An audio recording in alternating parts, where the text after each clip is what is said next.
Praise the Lord. सबको जय मसीह की। प्रभु का मैं धन्यवाद करता हूँ, फिर से सुंदर समय के लिए परमेश्वर ने प्रदान कर दिया।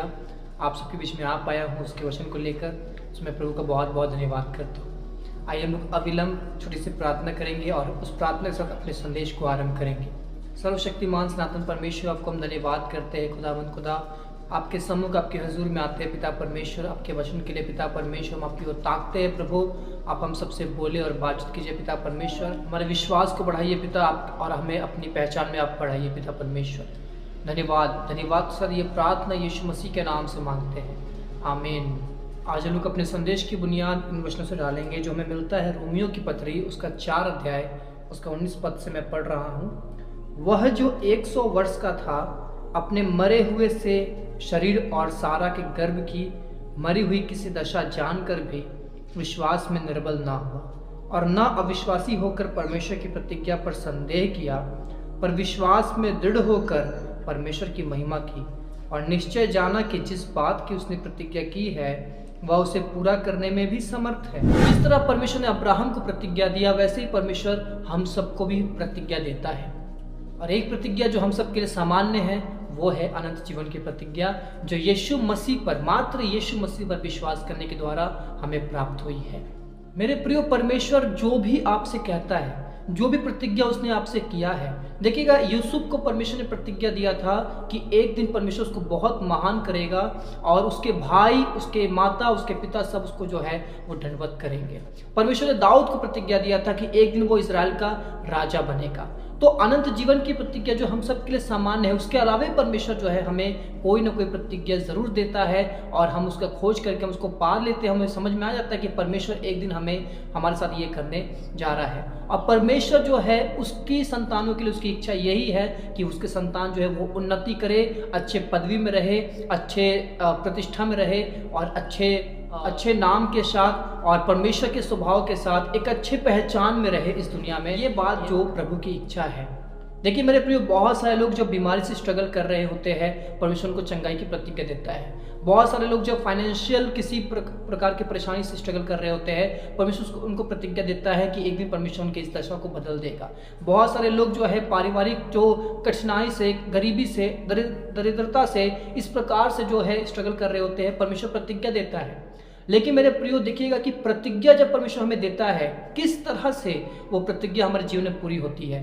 क्या हमने सिर्फ प्रतिज्ञा सुन लिया, मान लिया, विश्वास कर लिया और वो पूरी हो जाएगी? उस बातों को हम लोग देखेंगे। एक बात मैं आपको बताना चाहता हूँ, परमेश्वर वो अद्भुत युक्ति करने वाला, उसका नाम जो है वो अद्भुत युक्ति करने वाला है।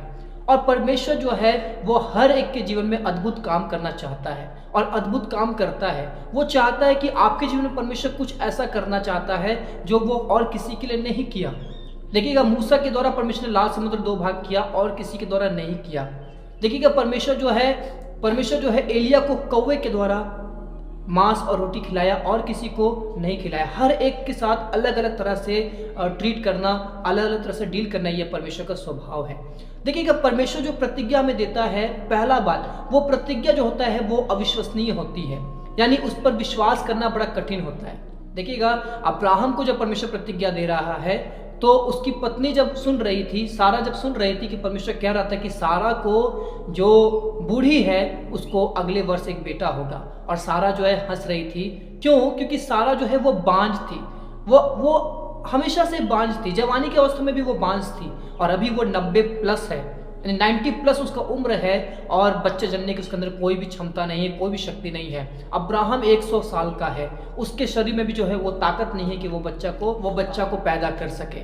लेकिन मेरे प्रियो देखिएगा कि ऐसी प्रतिज्ञा परमेश्वर दे रहा है जो संभव ही नहीं है, और परमेश्वर ऐसे ही बात हमसे करता है जो हंसी की बात जान पड़ती है। अभी जैसे यीशु मसीह वहां पर आ रहा है अय्यर की बेटी को जिंदा करने के लिए, और यीशु मसीह ने क्या कहा? यीशु मसीह ने ये कहा कि लड़की मरी नहीं है पर सो रही है। लेकिन सारे के सारे जो मातम करने वाले लोग आए हुए थे, वो क्यों आए हुए थे? इसलिए क्योंकि लड़की मर चुकी है, और वो मर चुकी थी, उसका शरीर ठंडा पड़ चुका था।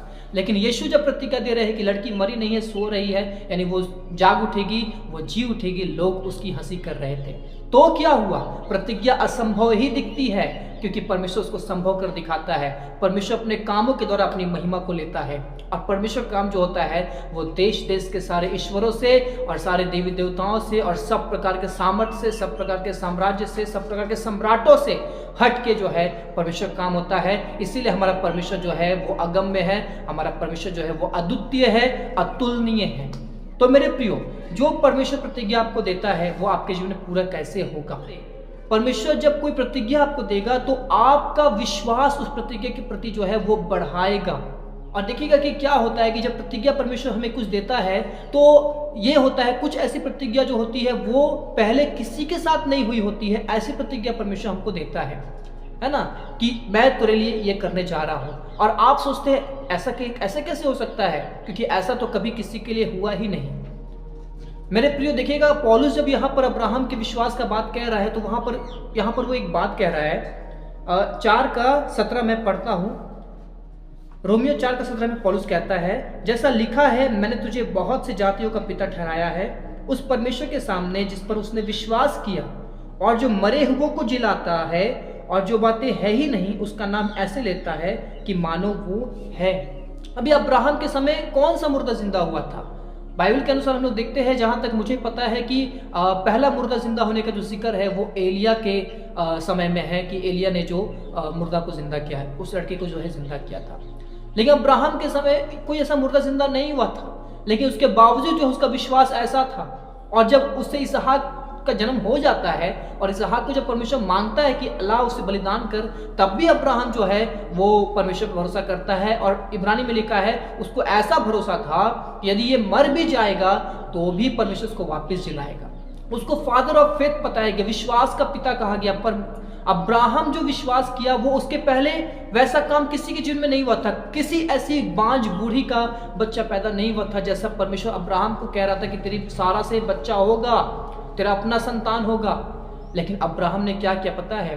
निराशा की दशा में भी आशा रखा। जो किसी के लिए नहीं हुआ वो परमेश्वर मेरे लिए करेगा। वो सर्वशक्तिमान है, वो एल शदाई है, यानी हमारी आवश्यकताओं से अधिक शक्तिशाली है। वो उसने विश्वास किया कि जो बात परमेश्वर ने कहा है वो उसको पूरा करने में समर्थ है।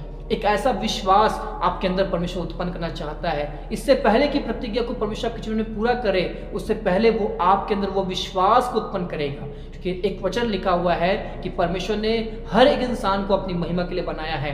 और आपको पता है यहाँ पर परमेश्वर की महिमा एक और तरह से होती है, जो यहाँ पर लिखा हुआ है 20 पद में, और ना अविश्वासी होकर परमेश्वर की प्रतिज्ञा पर संदेह किया, पर विश्वास में दृढ़ होकर परमेश्वर की महिमा की। इस तरह के विश्वास से जो है वो परमेश्वर की महिमा होती है। परमेश्वर खुश होते हैं और परमेश्वर जो है उस व्यक्ति को देखते हैं कि अब ये उस प्रतिज्ञा के लिए योग्य है, अब इसने उस क्वालिफिकेशन को प्राप्त कर लिया है। वो क्वालिफिकेशन की इसका विश्वास मुझ पर इस तरह से हो चुका है, ये मान चुका है कि परिस्थितियां चाहे कितने ही विपरीत क्यों ना हो, हालात चाहे कितने ही विपरीत में क्यों ना हो, प्रतिज्ञा के विपरीत में सारी दुनिया खड़ी हो गई है, लेकिन तब भी आप इस बात को थामे हुए हैं कि जो खुदा ने कहा है वो पूरा करेगा ही करेगा। जब ऐसा दृढ़ता आपके अंदर आ जाता है, ऐसी मजबूती आपके अंदर आ जाती है, आपका ऐसा फेथ हो जाता है और आप ये मान लेते हैं कि ठीक है, परमेश्वर ने मुझे कुछ ऐसा कहा है जो उसने किसी के लिए नहीं किया, हाँ वो मेरे लिए करेगा, मैं वो पहला व्यक्ति बनूंगा, उसके बाद ये इसके लिए मैं एक मिसाल भी बनूंगा। और कहीं कहीं परमेश्वर जो है प्रतिज्ञा आपको इस तरह से देता है जो वो जिस प्रकार का काम वो पहले किसी के जीवन में किया भी होता है। जैसा कि देखिएगा कि मरियम के पास जब स्वर्गदूत आता है तो मरियम को कहता है कि आप पवित्र आत्मा से गर्भवती होंगी और आपका एक बेटा होगा, उसका नाम यीशु रखना है। और मरियम को स्वर्गदूत जो क्या कहता है, जिब्राइल क्या कहता है कि आपकी जो कुटुंबिनी है इलिशिबा, उसके भी जो बुढ़ापे में एक संतान होने वाला है। इलिशिबा जो थी वो बांझ थी और वो बुढ़ापे में थी, यानी परमेश्वर जो है उसको बता रहा है, स्वर्गदूत जो है वो बता रहा है मरियम को कि जो आपके साथ हो रहा है आपको विश्वास करना है, क्योंकि परमेश्वर ऐसा कर रहा है। ऑलरेडी वो गर्भवती है, इलिशिबा जो है वो गर्भवती है और आप भी गर्भवती होंगे। और इस बात को जब मरियम सुनती है कि हाँ ये तो उसके साथ भी हुआ, तब मरियम कहती है मैं प्रभु की दासी हूँ, मुझे परमेश्वर के वचन के अनुसार हो। तो कभी कभी परमेश्वर आपको प्रतिज्ञा जो देता है वो बातें, वो घटनाएं और किसी के जीवन से मैच होता है। पर कभी कभी ऐसा होता है कि जो बातें आपको प्रभु ने कहा है वो किसी के जीवन में नहीं हुआ है और ये आपके लिए बिल्कुल असंभव और कठिन होता है, लेकिन आपको एक विश्वास करना है जो किसी के लिए नहीं किया परमेश्वर ने वो मेरे लिए करेगा, और इस काम के लिए मैं पहला आदर्श बनूंगा, इस काम के लिए मैं पहला मिसाल बनूंगा। हालेलुया।